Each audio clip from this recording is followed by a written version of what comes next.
no se nota. El motor o los motores, algunos vehículos traen dos motores, son unas latas de pintura chiquitas, pequeñitas que van sobre las ruedas. No requiere transmisión porque el torque que entrega el motor de electricidad es directo. Ese vehículo acelera de 0 a 100 kilómetros por hora en 3 segundos, es súper poderoso, ¿sí? Y se carga con la electricidad de la casa durante la noche a un costo ridículo, la 10ª parte de lo que se pagaría de gasolina. La lógica nos dice que si eso está disponible a precios accesibles, adiós el motor de combustión interna y vámonos por el motor eléctrico. Los diseñadores del Tesla tuvieron el problema de qué iban a hacer con tanto espacio, porque quisieron diseñar un carro que pareciera carro normal, y entonces cuando pusieron todas las piezas dijeron, ¿y qué vamos a hacer con tanto espacio? Entonces pueden llevar todas las maletas que quieran. Las señoras que son muy afectas a llevar unas grandes maletas en los viajes, pues ahí pueden meter el vestuario completo en ese carro.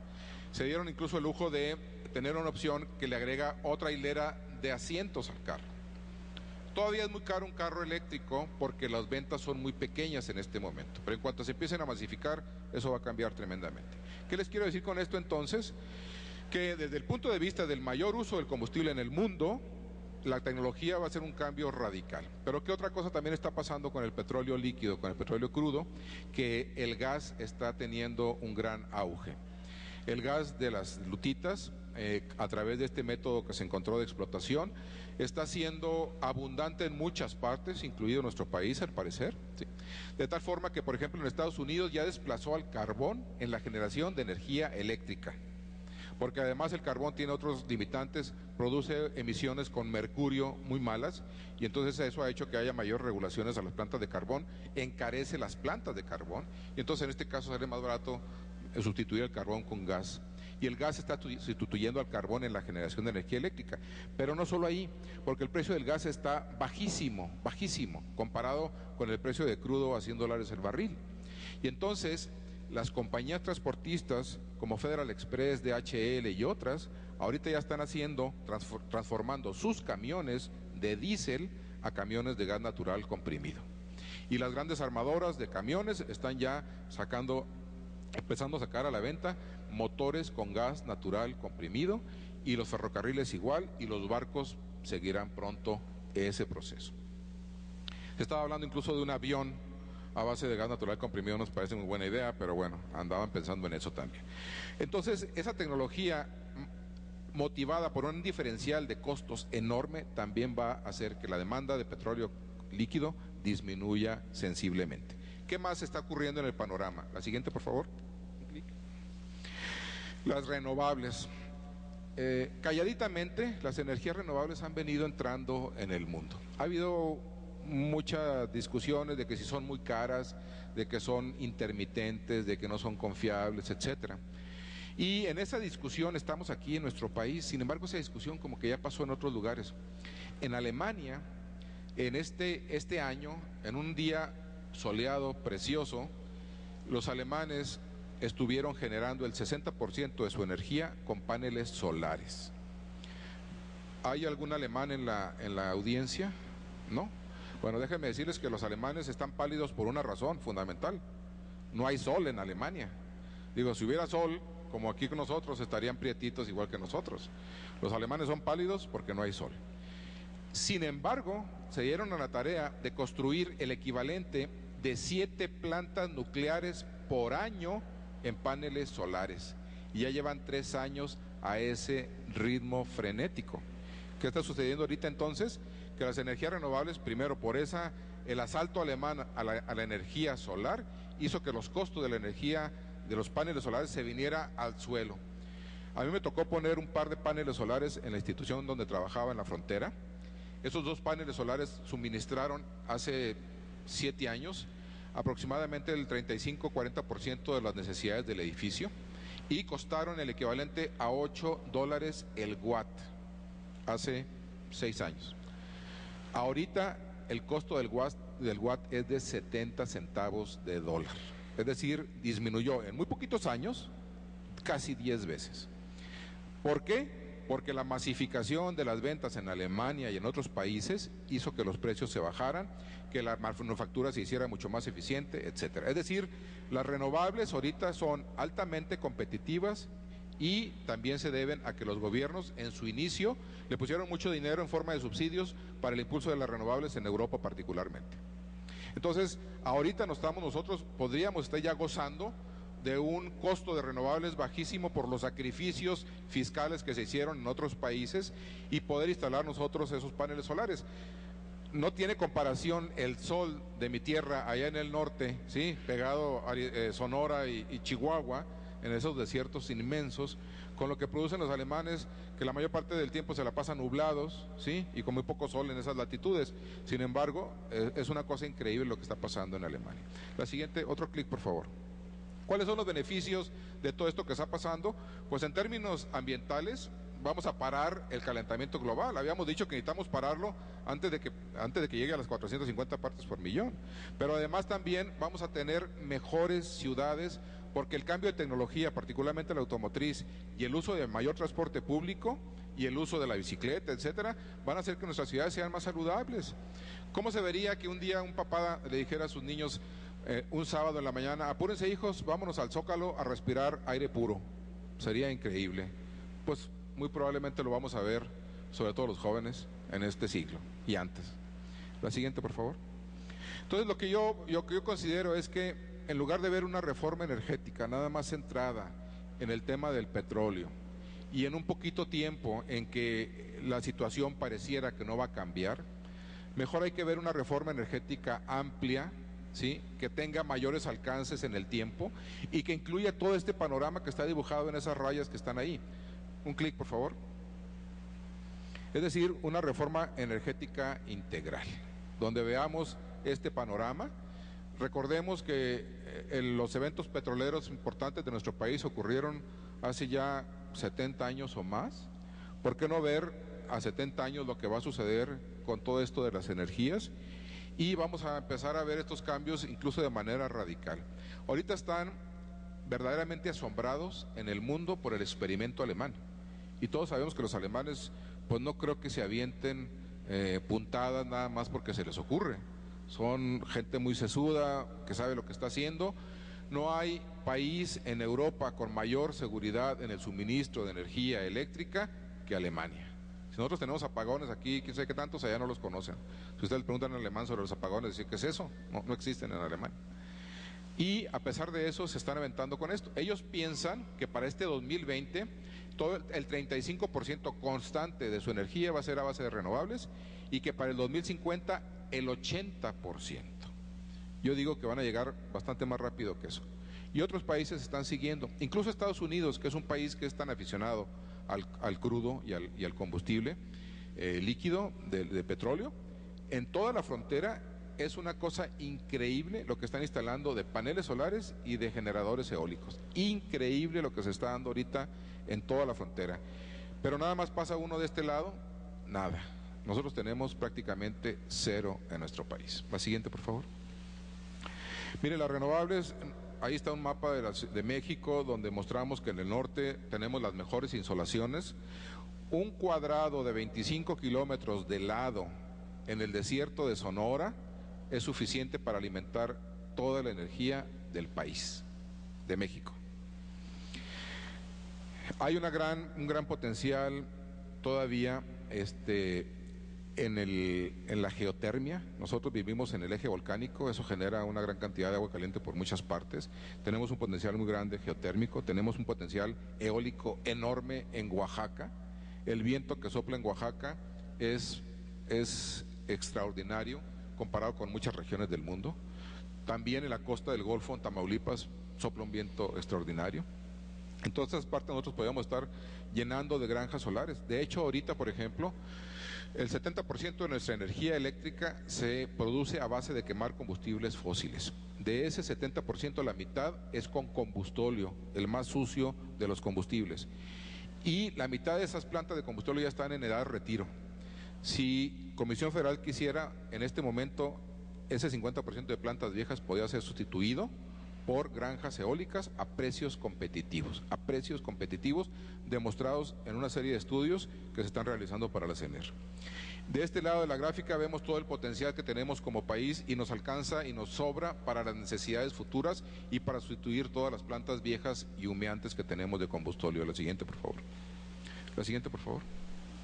Esta es una gráfica que se ve así medio complicada, con muchos cuadritos, pero miren, nada más hay dos puntos ahí importantes.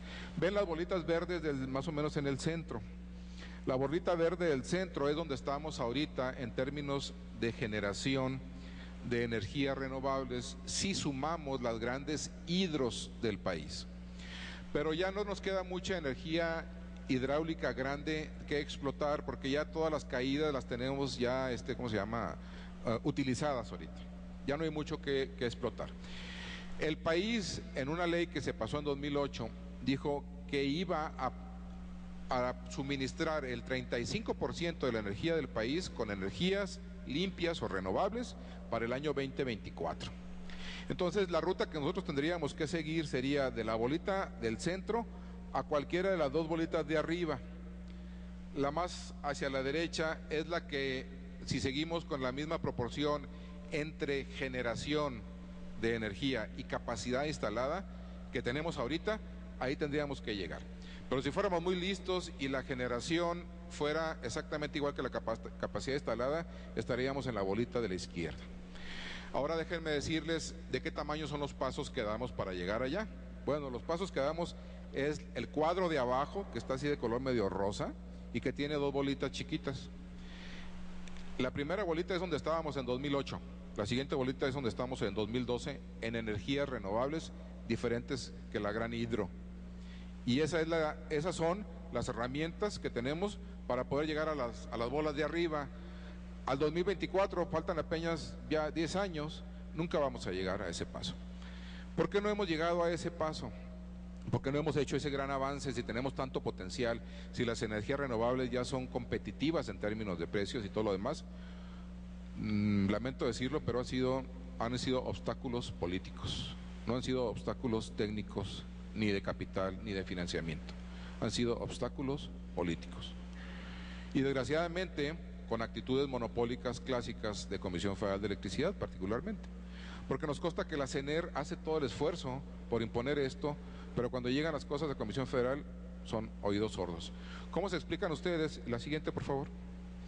Que en 2008, teniendo una serie de instrumentos que nos impulsaban a las energías renovables en gran medida y con un gran entusiasmo, leyes como la Ley General del Equilibrio Ecológico, la Ley de Aprovechamiento de Energías Renovables y de los financiamientos de la transición energética, esas leyes no fueron capaces de que el brinquito aquel que vimos de energía fuera mucho más grande. Ese brinquito fue en 2008, 2012, no pasó nada prácticamente. Si tenemos todas estas leyes, pues lo que pasa es que cualquier intento se topa con una pared de querer seguir las cosas como están y no impulsar las energías renovables. Y no es extraño, casi todos los negocios de energía tradicionales en el mundo han sido poco visionarios en la energía renovable, han sido poco. A excepción probablemente de California en Estados Unidos y otros por ahí, esos lugares en que las propias leyes los han obligado, la mayoría de estos servidores de energía se siguen con su modelo tradicional y no le han prestado atención al modelo de renovables. La revolución alemana es que los alemanes, cada uno puso en su techo los paneles solares. No hubo una empresa que llegara y pusiera montones de paneles solares, ellos los pusieron. Un clic, por favor. La realidad es que ha sido, si los pusiéramos ahí como un tirito de una piedrita, llegamos apenas a un tirito muy pequeñito, a pesar de que ya en 2008 ya teníamos todos estos instrumentos. La siguiente, por favor. Lo que necesitamos es que la reforma energética, la siguiente, por favor, otro clic. Lo que necesitamos es que la reforma energética vigorice estas legislaciones y nos haga dar un gran brinco para poder llegar a estos ideales de controlar el cambio climático y de una mejor salud en nuestras ciudades. La siguiente, por favor. ¿Qué estamos esperando? La mitigación del cambio climático, salud pública, seguridad y transición energética, economía verde. ¿Qué mejor seguridad energética que el viento y el sol que no nos fallan? Eso no se van a acabar nunca, a menos de que haya una catástrofe mundial, pero entonces ya ni nos importará. Pero el viento y el sol aquí los tendremos por los siguientes millones de años. La siguiente, por favor. La siguiente. Miren, en Pemex ahorita tenemos un problema de que, por ejemplo, en el caso del diésel, el diésel tiene azufre alto, no ha habido una refinación adecuada del diésel. El azufre alto en el diésel impide meter motores más eficientes desde el punto de vista de consumo de energía y necesitamos que eso cambie. Hay una gran huella de carbono y de metano, muchísimas fugas de metano. Ya dijimos que el metano es peor que el dióxido de carbono 21 veces y estamos emitiendo grandes cantidades de metano. Lo vieron en la parte superior de las curvas de emisión. Una gran contaminación y riesgo por las operaciones. Y hemos abandonado el uso de los hidrocarburos en su forma más noble, que es precisamente darles un valor agregado a través de los productos petroquímicos. La petroquímica está abandonada en nuestro país, casi todo lo importamos. La siguiente, por favor. Y la política fiscal ha sido mala. Miren, tenemos subsidios muy regresivos. Yo no estoy en contra de los subsidios. Yo creo que tienen que existir mientras cambian ciertas condiciones. Pero lo que ha pasado con los subsidios de los combustibles es que ha favorecido a los más pudientes, que son los que tienen los vehículos de combustión, los carros, la mayor parte de los carros. La gente pobre no tiene carro, anda en transporte público. Los combustibles y los subsidios han beneficiado en un 40% al decil más alto de ingresos del país y apenas en un 4% al decil de ingresos más bajos del país. La cantidad de subsidio llegó a ser en un momento dado una cosa escandalosa si lo comparamos con la cantidad de dinero en oportunidades. En oportunidades, por ahí tengo una gráfica de bolitas que no la puse. Es increíble cómo se ve oportunidad de este tamaño y el subsidio de los combustibles se ve de este tamaño. ¿Qué les parecería si quitamos el subsidio y todo el dinero que se ahorre de ese subsidio enorme, que favorece muy poco a las clases necesitadas, lo convertimos en oportunidades? Así. Eso sería maravilloso. No lo estamos haciendo por muchas razones. En todo el mundo las normas automotrices son más estrictas cada vez. Aquí nos pasó que de repente la norma automotriz se hizo más laxa. Increíble. La siguiente, por favor. Y si nuestra reforma energética nos va a traer gas shale, tenemos que ser muy cuidadosos con los impactos ambientales del gas shale. El gas parece ser una gran bendición en muchos aspectos. Se puede considerar también como un gas de transición porque nos puede proporcionar la generación base de energía sobre la cual montaríamos las energías renovables. Pero el problema que se tiene es que su explotación es altamente impactante al medio ambiente. El agua que se necesita son 15 toneladas de agua por cada pozo de gas shale. Perdón, 15 toneladas, 15.000 metros cúbicos, 15.000 metros cúbicos, que son 15.000 toneladas de agua por cada pozo de gas shale. El impacto en caminos, en plataformas, en torres de perforación, en ductos es muy grande. Se necesita perforar miles y miles de pozos porque ese es el sistema del gas shale. Hay que estar perforando pozos, hay que estar sustituyendo pozos cada 5 años para estar recuperando el gas que está metido en todos los intersticios ahí de la lutita. Y por ejemplo en el caso de Chicontepec, como son yacimientos con muy poca presión propia, entonces también se necesita perforar una gran cantidad de pozos con grandes afectaciones al medio ambiente. No estamos en contra de eso, pero tendríamos que hacerlo muy bien para que no destruyéramos nuestro recurso natural en esa aventura. La siguiente, por favor. Otra, por favor. Otra y otra. Ese sería, y la presentación se va a quedar aquí, Pemex verde, una reforma integral verde en el tema de hidrocarburos, todo bien hecho, bien bonito. Eso es lo que tenemos que meter en la reforma. La siguiente, por favor. Y lo mismo sucede con Comisión Federal de Electricidad, un alto nivel de emisiones por combustible y gas. La red está muy obsoleta y no va a las regiones productoras de energías renovables. Tenemos una red escasa en Oaxaca y prácticamente nada en el norte para recoger toda la energía del sol. La inversión en renovables es bajísima. El presupuesto de CFE, a pesar de que por ley dice que tiene que haber un 35% de renovables, contempla una cantidad pequeñísima de renovables y todos lo siguen presupuestando como si nada fuera a cambiar. Hay altas pérdidas técnicas y no técnicas. La siguiente, por favor. Las tarifas no consideran las externalidades y ese es un tema que merece una discusión bastante profunda y se definen más por criterios políticos que por criterios técnicos, ¿sí? Lo que hace que se desperdicie mucha energía y mucha luz porque son muy mal orientadas las tarifas. La siguiente, por favor. Y como yo les decía, el monopolio se comporta como monopolio, es su naturaleza, entonces no deja que las cosas cambien y a pesar de que en 2008 ya teníamos leyes favorables, los pasos han sido mínimos. La siguiente, por favor. La siguiente, otra, por favor. Así sería CFE verde. La siguiente, por favor. Fíjense, se pide que se bajen las tarifas eléctricas. Pues, ¿qué les parece mejor que le financiemos a todos los mexicanos paneles solares en el techo de sus casas y que después de unos 5 años de estar pagando el mismo recibo de luz, no va a subir ni va a bajar el mismo recibo de luz, después de 5 años, toda la energía es gratis? ¿Quién le entra? Todos, ¿verdad? Fabuloso. Las energías fósiles tienen sus lados oscuros, aquí está una grafiquita ahí mostrando los lados oscuros. En toda planta térmica, sea de gas o sea de combustóleo, peor de combustóleo, tenemos emisiones de todos estos gases que impactan ecosistemas, que impactan asentamientos humanos, que impactan actividades productivas. Las plantas termoeléctricas se acaban el agua de los acuíferos y dejan a los agricultores sin agua. Está ocurriendo ese conflicto en muchas partes del país y en la sequía que tuvimos se vio agravado. La siguiente, por favor. Esta es la cantidad de energías verdes que podamos tener. Fíjense, para 2020 pudiéramos llegar incluso no al 35 del 2024. Al 2020 podríamos llegar al 40% de energías renovables de forma competitiva. Nomás se necesita decisión política. La siguiente, por favor. Los beneficios son enormes porque se crea una nueva economía, la economía de bajo carbono, que genera incremento en el PIB, que genera empleos y que genera recaudación fiscal.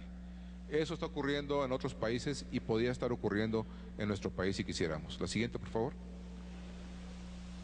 Este sería el panorama que nos gustaría ver: aprovechar las energías renovables, incluso aprovechar la popó de las vacas, ¿sí?, para generar metano que se quema, no hay que dejarlo escapar a la atmósfera, y se genera energía eléctrica, los paneles fotovoltaicos, los biocombustibles que pueden ser a partir de sorgo o de caña de azúcar. La siguiente.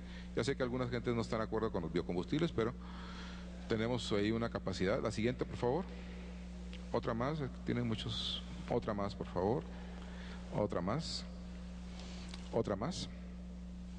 Bueno, ya nada más para terminar, y por ahí se tiene todo el planteamiento. Nosotros creemos que la reforma completa una reforma energética completa necesita equilibrios para que exista un equilibrio del desarrollo sustentable, el equilibrio entre los factores económicos, sociales y ambientales, que existan beneficios para todos, particularmente para las generaciones futuras.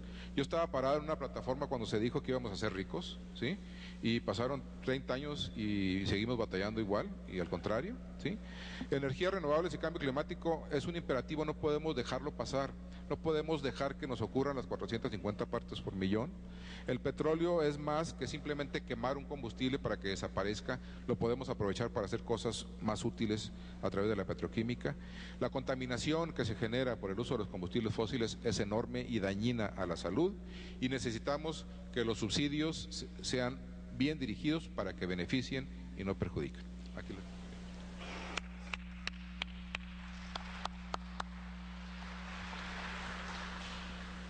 el doctor, agradecemos mucho la participación del maestro Daniel Chacón. Buenas tardes. El doctor Octavio Climer Alcaraz es guerrerense, licenciado en Biología por la Universidad Autónoma Metropolitana de Xochimilco, realizó la maestría en Ciencias Forestales y es doctor en Ciencias Forestales también en la Universidad Técnica de Dresden, República Federal Alemana.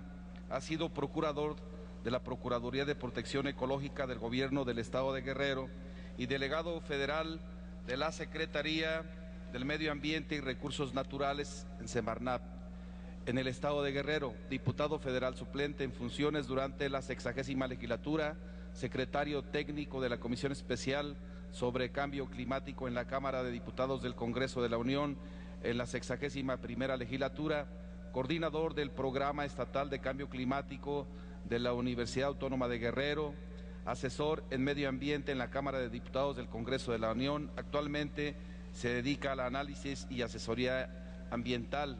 Ha colaborado en diversos proyectos académicos de docencia, investigación y divulgación en instituciones de educación superior nacionales e internacionales, en especial trabajando temas de conservación de la naturaleza, cambio climático, política, legislación y educación ambiental, así como publicado diversos artículos en diarios, revistas y libros sobre estos temas. Le damos la voz al doctor Octavio Klimer. Gracias. ¿Puedo hablar de ella? Sí, donde usted.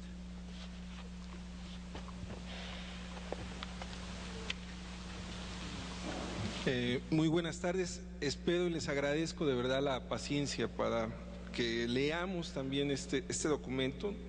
Expresamente no quise desviarme demasiado en con presentaciones, sino concretar en un documento.